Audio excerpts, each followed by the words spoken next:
In 1854, the beautiful Effie Chalmers Gray filed for divorce.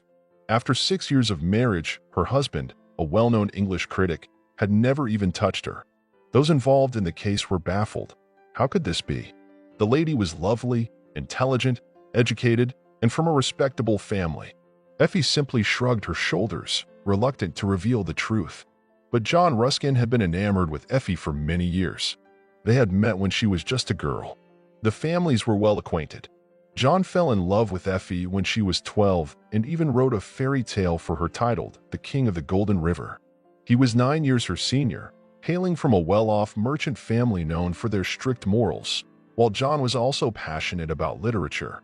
A brilliant future was predicted for him. Consequently, the Gray family had no objections to John visiting young Effie.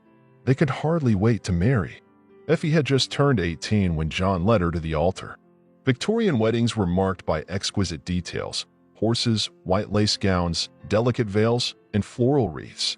3 seamstresses crafted Effie's dress, and she looked absolutely stunning. The morning after the wedding, the servants noticed that the newly minted Mrs. Ruskin appeared puzzled. They attributed it to the usual post-wedding nerves, which was entirely normal.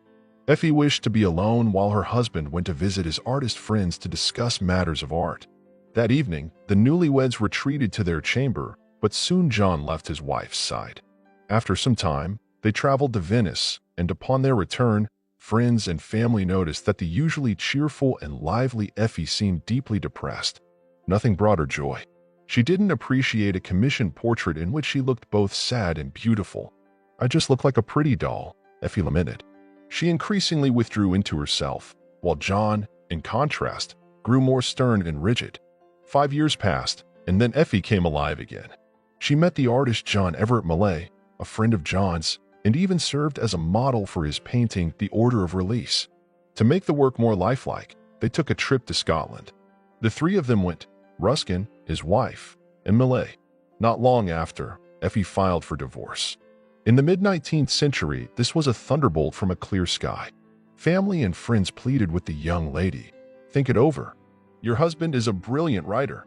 Your departure could rob him of his creative inspiration. And for you, everything will change. Divorced women are kept far from the queen." But Effie was resolute. It turned out that throughout their marriage, her husband had never touched her. Everyone was taken aback. A beauty. But why? Alas, John was so passionately devoted to his beloved Effie that he refused to consider the other side of marriage. He was consumed by lofty matters, and his innocent wife did not appreciate that. Mrs. Ruskin simply wanted the most ordinary kind of female happiness. However, there was another nuance. Something about Effie's appearance repelled John. She refused to discuss it outright, leaving others to speculate. But the divorce was finalized, and Effie married none other than John Everett Millais, with whom she had 8 children. Years later, Ruskin attempted to remarry, but the family of his intended bride turned him down. There's a version of the story suggesting that the girl's parents wrote to Effie to inquire about her life with Ruskin, and upon receiving her response, they showed John the door. But that's a different story altogether. If you enjoyed this, please subscribe, like, and thank you for your comments.